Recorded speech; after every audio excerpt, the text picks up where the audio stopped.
Major General Dormington, thank you very much for speaking to Al Jazeera today.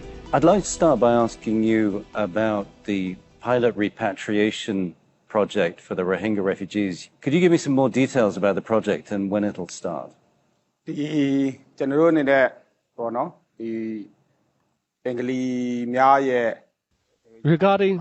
Bengalis in Rakhine State, their history, repatriation of them, what happened in the country, and they are fleeing to Bangladesh. There are different views and opinions in the world about this. However, the issues related to Bengalis happened since a long time ago over different periods.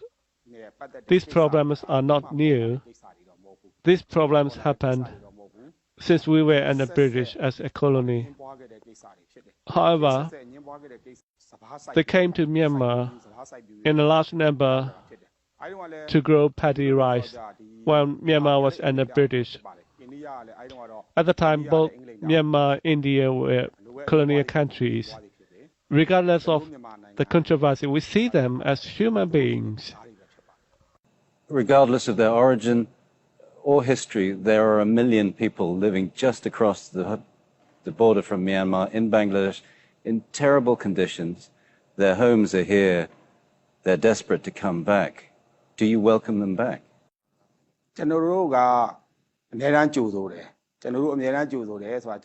We welcome them always.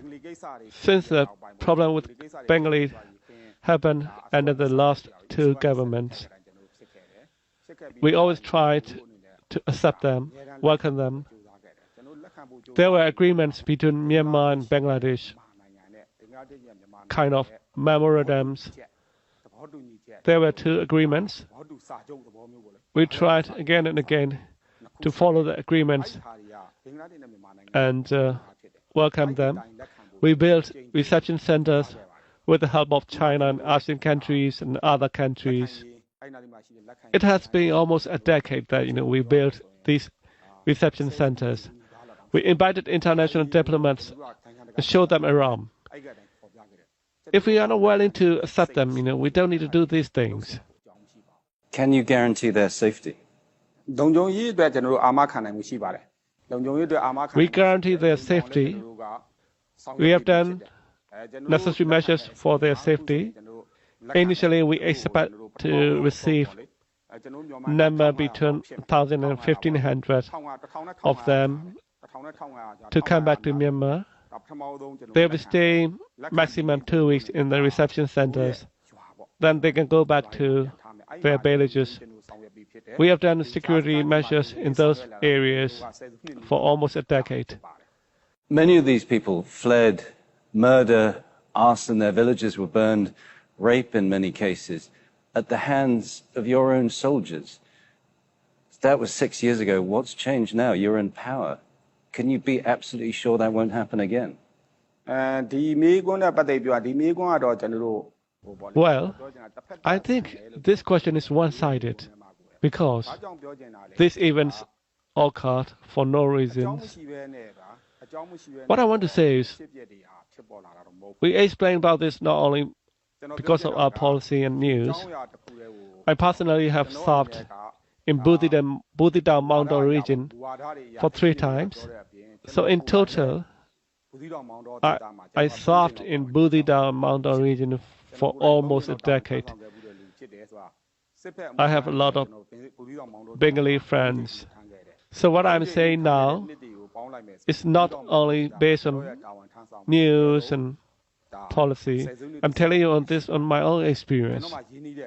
For many, many years, Bengali, local ethnic people, and government staff, we have lived peacefully. We need to find out about the root cause of the problem. The root cause was not Bengalis, not local ethnic people, not local security forces. It was because of the ARSA terrorist organization. They instigated people there They forced out ethnic Rakhine, Moro, and Tat, entire villages.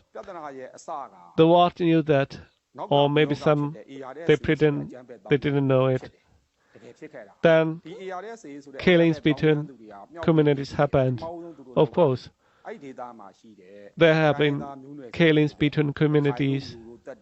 However, we have done to make sure that the region is safe. Of course, some Bengali people run away, but the number of Bengali in Budida Mountain region is a lot more than those who fled the country. The military coup happened in 2020, sorry. You've said, your government has said there will be elections, that the return to democracy will be swift. Do you think the elections are still on track to happen this year? Our Prime Minister and the Chairman of State Administration Council has already said repeatedly, we guarantee both our people and international community that there will be multi-party democratic system and a unit system based on federalism and democracy. We guarantee these two solidly, but the basis for these two is the multi-party general election, and we're going to hold elections this year.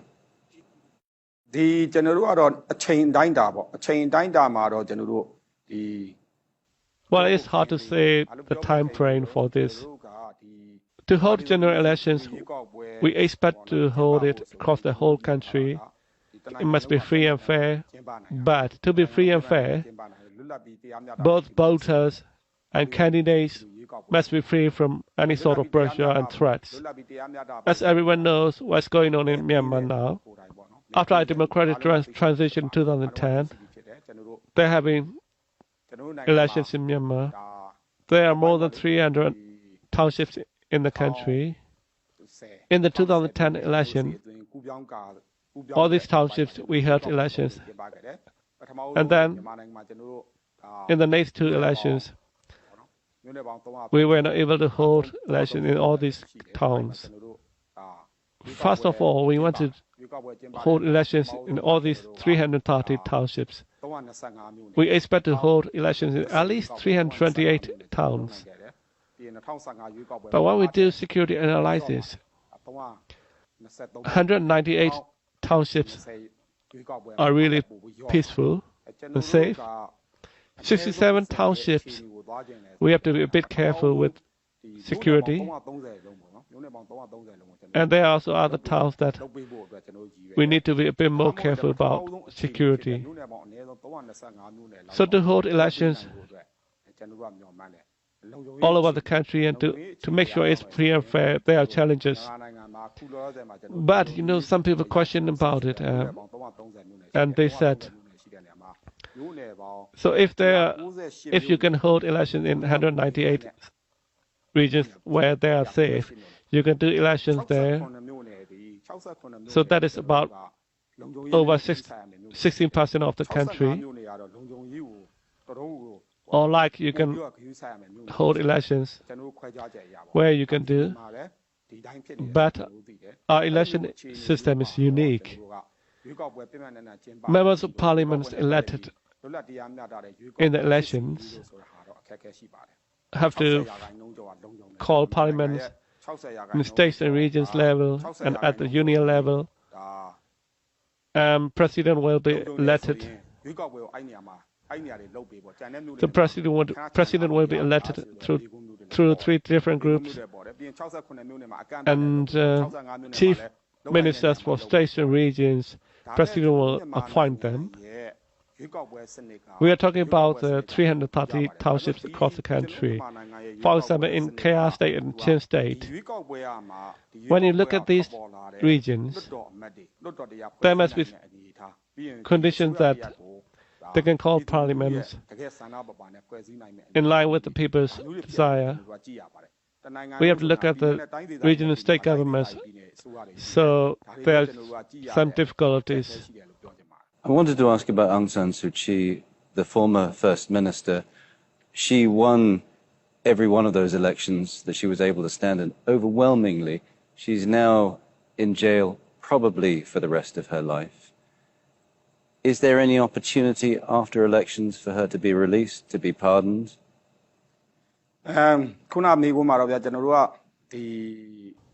Well, for this question, we told that the NLD party has won the election.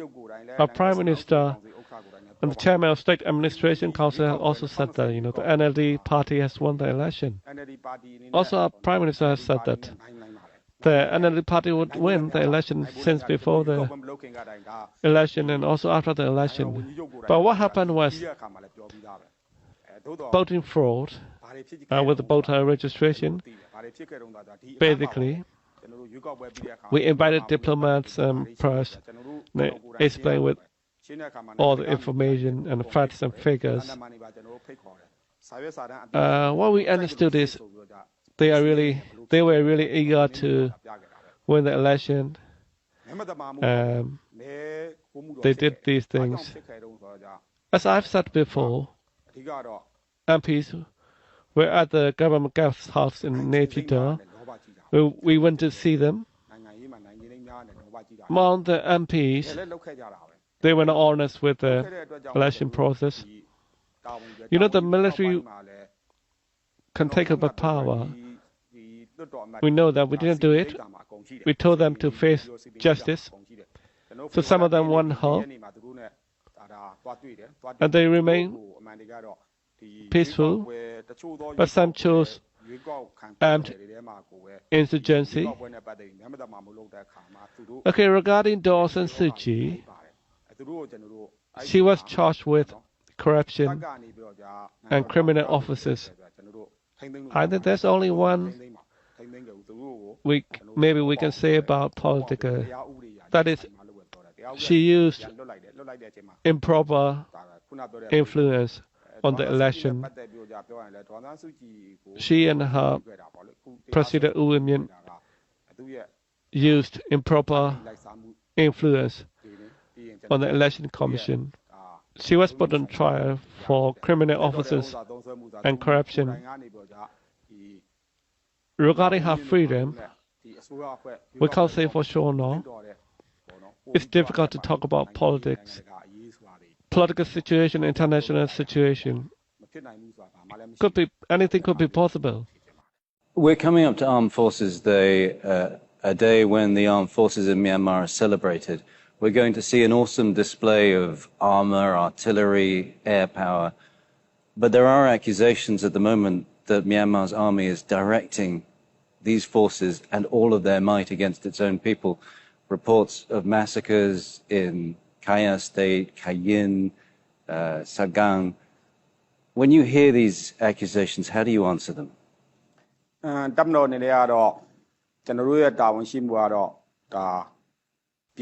the military, our responsibility is to protect external threats, and our responsibilities are to protect our people for the smooth transportation network. When we do our duties, you need to look at the terrorist acts. We try to solve electoral fraud through dialogues, and we try to solve it politically.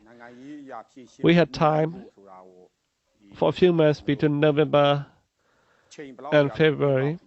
We issued at least official statements for at least 6 times, and the whole world knew that.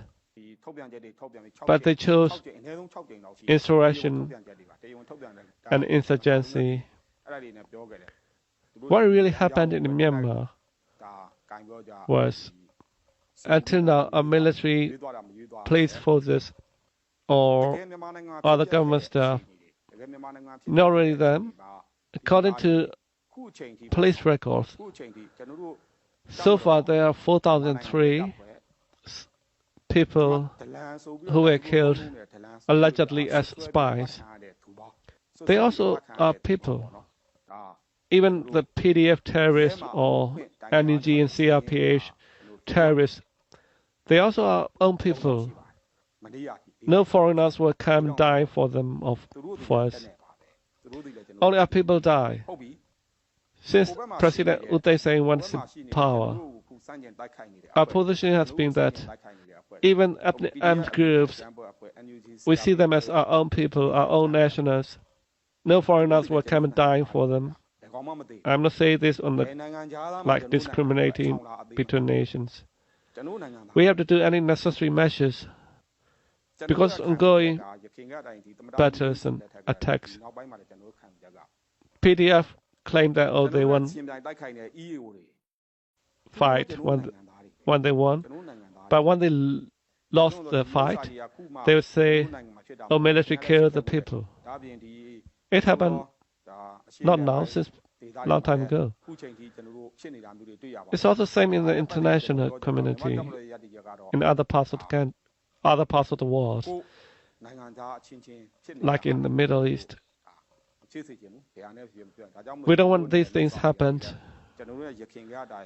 Even yesterday, we met with Wa, Myla, and SSPP groups. We have signed agreements with them. We have been working hard for peace, but for the security and safety of people, we have to do any necessary measures. I was going to say that there are well-documented massacres, frankly, in places like Pakant, Moso in December 21, 2 weeks ago in Penluang, where tens, in some cases, more than 100 innocent civilians have been killed by Myanmar's military. Are these soldiers who are out of control, who are acting on their own, or is this a direction from above, from the senior generals? First, I want to talk about what happened in Pakant. I understood your question about this. We attacked a position of KIA. When we carry out this mission, most of the casualties belong to the KIA. Only 2 civilians died, not more than that. It was a music festival. I think it was a well-documented music festival. It may have happened in KIA-controlled areas, but it was well known that it was a music festival.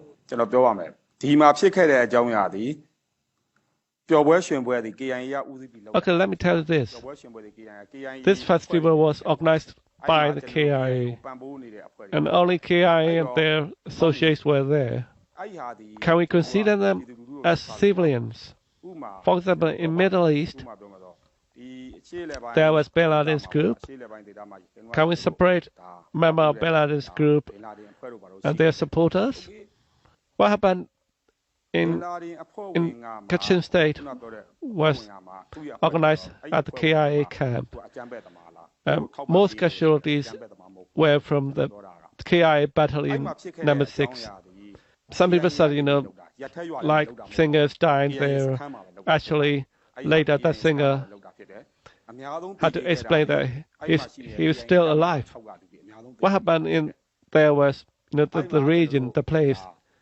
Nobody can go there. Only KIAs and their associates can go there. It's their controlled area.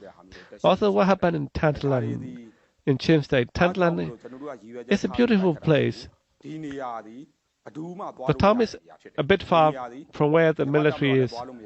Only the PDF terrorists walking around the town. So like their IDPs, internally displaced persons in Kharkov, capital of Chin State, they know what happened. Even a member of advisory board for the State Administration Council, he's an ethnic Chin. He also knows that. He knows what really happened there. What happened in Tantlan was because of the CNF, Chin National Front, because of their instigations. 2.5 years ago, Myanmar was growing, developing fast. Its economy was booming. People were working. There was development that hadn't been seen for decades. Now it is growing very, very slowly. As by your own admission, 1/3 of the country remains out of your control and insecure. Do you really think the coup was a good idea, looking back? I think it's better to talk about it based on facts and figures rather than emotions. There are internationally recognized information about it, not only our information. Regarding economy, in 2020 and 2021, the COVID-19 pandemic broke out in 2019. After that, the economy was slow, same as in other countries. At the time, our GDP was minus 5.9. After we took power in 2021, our GDP growth is no longer minus 5.9. Our GDP growth is 1%. And for this year, Myanmar's GDP should be around 3.4 and 3.5 at top. I think it's better that, economists and the international experts should review these. We have proteges for economy because of our natural resources and international aid. After we came to power, all the international assistance were cut off. All the promised aid were cut.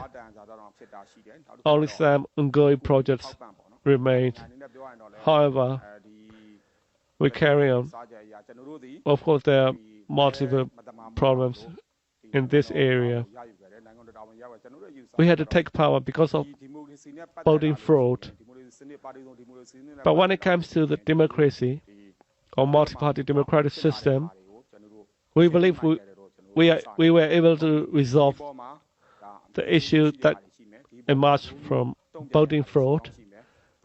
Maybe there are diverse views, opinions on this, but we